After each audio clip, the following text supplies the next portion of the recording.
اور اس لحاظ سے وہ جو آپ سنتی بھی ہیں بڑی ایک مشہور نظم تھی کہ موت کی آغوش میں جب تھک کے سو جاتی ہے ماں، تب کہیں جا کر ذرا تھوڑا سکون پاتی ہے ماں. تو بہرحال اور یہ والی جو بہرحال نظم ہے، جب بھی اس کو لوگ سنتے ہیں، بہت سے لوگوں نے تو اس کو قبرستانوں میں اپنی ماں کے قدموں کے اوپر بھی لکھ کر لگایا ہے.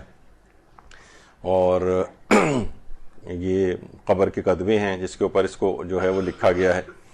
رضا سرسوی صاحب کہ جو شاعر جنہوں نے اس نظم کو لکھا تھا ماں، واقعتاً ایک ایسی زبردست ان کی شخصیت تھی. ابھی اپریل 2021 میں ان کی ڈیتھ ہوئی، ان کا انتقال ہوا ہے. انڈیا کے شاعر تھے رضا سرسوی صاحب، اور ویسے تو انہوں نے اور بھی بہت ساری شاعری کی تھی، لیکن خصوصیت کے ساتھ جو ان کی نظم ماں ہے اس نے بڑی شہرت اختیار کی تھی.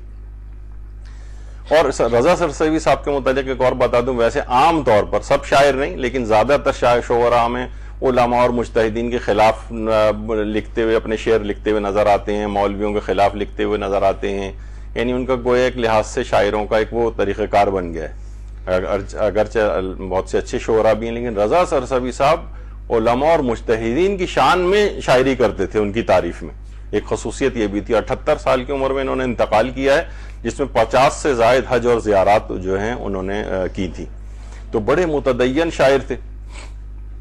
اور یہ 1988 میں انہوں نے یہ نظم ماں لکھی تھی. اس وقت اس میں 12 اشعار تھے خالی، بعد میں بڑھتے بڑھتے 500 کی تعداد ہو گئی تھی ان اشعار کی.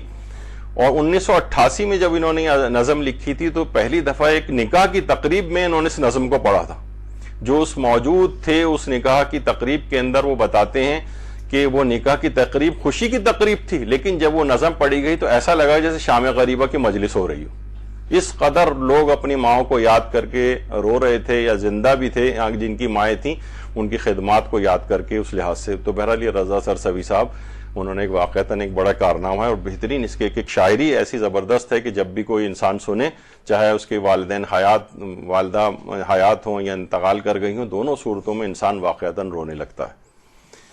تو بہرحال یعنی واقعتاً دیکھا جائے تو وہ شخصیت آپ کے گھر سے جانے کے بعد آپ کو ذرا دیر ہو جائے جو آپ کا انتظار کرتی رہتی ہے، وہ صرف فقط ماں ہے. باپ اگرچہ وہ بھی انتظار کرتا ہے لیکن اپنا اس کا اظہار نہیں کرتا، لیکن ماں کی بے چینی اس لحاظ سے نظر آ رہی ہوتی ہے. ایک ماں وہ بھی تھی جس کے بچے میدان کربلا میں کہیں گم ہو گئے تھے. وہ ان کی خیالی قبریں بنا کر جنت البقیع میں آتی تھیں، اور حتیٰ کہ اپنے بیٹوں کی شہادت سے باخبر ہونے کے بعد بھی اپنے پوتے عبید اللہ جو فرزند حضرت عباس علمدار علیہ السلام تھے ان کے ساتھ قبرستان بقیع جایا کرتی تھی. اللہم صلی علی محمد وعلی محمد. اور وہاں پر خود ان کی اپنی جو انشاء کی ہوئے اشعار وہ پڑھا کرتی تھی. نہایت دلسوز انداز میں گریہ بھی کیا کرتی تھیں. اہل مدینہ ان کے گرد گرد جمع ہو جاتے تھے، ان کے ساتھی گریہ شروع کر دیتے تھے. یعنی ان کے وہ چاند جو کہ میدان کربلا میں گم ہو گئے تھے، اور پروردگار عالم نے بہرحال ایک ایسا ان کو مقام عطا کیا کہ ان کے وہ جو ہم بار بار کہہ رہے ہیں میدان کربلا میں ان کے چاند گم ہو گئے، کہ کہا جاتا ہے کہ حاج شیخ علی ربانی خلخالی نے کتاب ستارہ درخشاں مدینہ میں حضرت ام البنین کے متعلق ایک بات فرمائی ہے کہ مومنین میں یہ بات مشہور ہے اور تجربہ شدہ ہے کہ اگر کوئی چیز گم ہو جائے تو اس کی بازیابی کے لیے ایک بار سورہ فاتحہ اور درود پڑھ کر حضرت ام البنین کو ہدیہ کیا جائے تو گمشدہ چیز مل جاتی. جس کی اپنی اولاد میں گم ہو گئی وہاں پر میدان کربلا میں، اس کا اب اعجاز یہ ہو گیا کہ اس کے توسط سے گم شدہ چیزیں آپ کو مل جاتی. تو بہرحال یہ ایک بڑی، جس طریقے سے حضرت مسلم ابن عقیل کے متعلق کہا جاتا ہے کہ ان کی پوری نسل میدان کربلا میں یعنی کربلا کے اس واقعے کے اندر شہید ہو گئی. اب یہ ہے کہ کوئی بھی شخص بے اولاد ہو اور اپنے اولاد کا نام، کہ اگر میرے ہاں کوئی بچہ پیدا ہوا تو میں اس کا نام مسلم رکھوں گا، تو اس کے ہاں بہت قوی امید ہو جاتی ہے کہ ان کے ہاں اولاد ہو جاتی ہے. جیسے ہمارے مولانا کمیل مہدوی صاحب ہیں، وہ خود بیان کرتے ہیں کہ انہوں نے بھی اپنے بیٹے کا نام اسی لحاظ سے مسلم رکھا، اس کے بعد ان کے ہاں اولاد ہوئی. اور کتنے لوگوں کے اپنے ایکسپیرینسز ہیں. تو بہرحال یہ پھر ان کا ایک اعجاز ایک چیز بن جاتی ہے کہ راہ خدا میں انہوں نے اس لحاظ سے اپنی اور اپنی اولاد کی قربانیاں دی. اب ان کا ہی اعجاز یہ ہو گیا کہ ان کے توسط سے اولادیں ملتی ہیں، ان کے توسط سے گمشدہ چیزیں جو ہے وہ بازیاب ہو جاتی ہیں.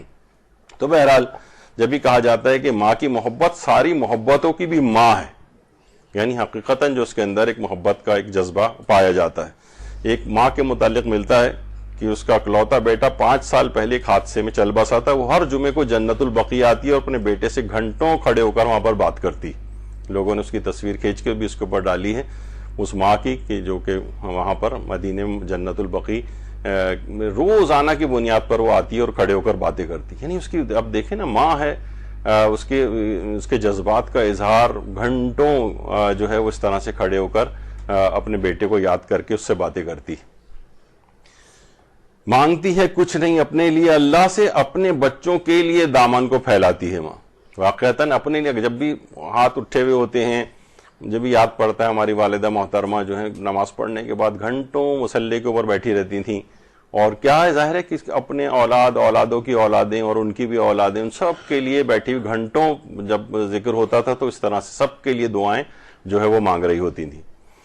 تو بہرحال یہ بڑے کلمیہ ہے کہ یعنی سب لوگ جنتیں تو مانگ رہے ہیں واقعتاً, لیکن جو گھر میں ملی ہوئی جنت ہے جو آپ کے پاس موجود ہے اس کی قدردانی نہیں کر رہے.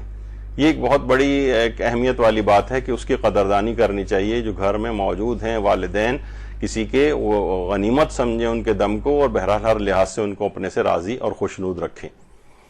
ماں سے کسی نے ایک دفعہ پوچھا تھا, روایت اس میں ملتا ہے ایک آیات میں, کہ کب تک آپ نے اپنے کاندھے پر سر رکھنے دیں گی؟ تو ماں نے مسکرا کے کہا جب تک لوگ مجھے اپنے کاندھے کے اوپر نہ اٹھا لیں. یعنی آخری دم تک یعنی انسان کے لیے ایک سہارا ہوتا ہے ماں کا. بہرحال ایک بہت بڑی عظمت ہے اس لحاظ سے ماں کی. اور یہ ماں کی محبت ہی تو تھی. یعنی ماں کس طرح سے حضرت ہاجرہ جو دوڑی تھی صفا اور مروہ کے درمیان, تو اللہ نے حج کا اور عمرے کا واجب رکن بنا دیا. کوئی شخص جب تک کہ حج و عمرہ میں صفا اور مروہ کی سعی نہ کر لے, اور اسی طرح سے جو ماں نے اپنے بیٹے کی پیاس کو دیکھ کر 7 دفعہ صفا اور مروہ کے درمیان دوڑی تھی, جب تک تم وہ کام نہیں کر لو گے, تو یہ ماں کی محبت کے حوالے سے ہی ایک خصوصیت کے ساتھ عمل تھا کہ جس کو واجب رکن بنا دیا گیا. تو بہرحال ایک بڑی اس لحاظ سے ایک عظمت ہے. صفا و مروہ جو ہے وہ یاد آتی ہے اس واقعے کی کہ حضرت ہاجرہ کس طریقے سے اپنے بیٹے اسماعیل کی پیاس کے لیے دوڑی تھی یہاں پر.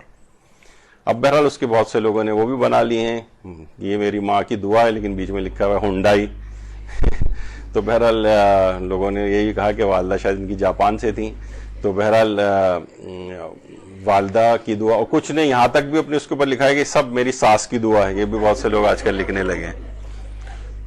تو بہرحال بہت سے لوگ تو اس لحاظ سے یہ بات بھی کہتے ہیں کہ دنیا میں صرف 2 ہی افراد اتنے خوش نصیب تھے جن کی کوئی ساس نہیں تھی, حضرت آدم اور حضرت حوا.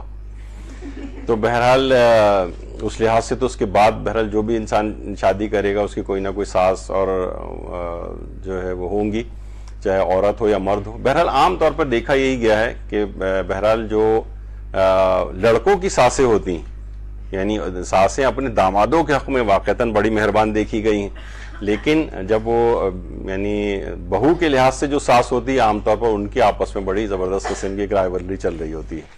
بہرحال ساس بھی ماں کے درجے میں ہے, حکم میں ہے, یعنی فقہی اعتبار سے تو نہیں, لیکن بہرحال ان کا بھی بہرحال اسی طریقے سے عزت و اکرام جو ہے وہ کرنا پڑے گا.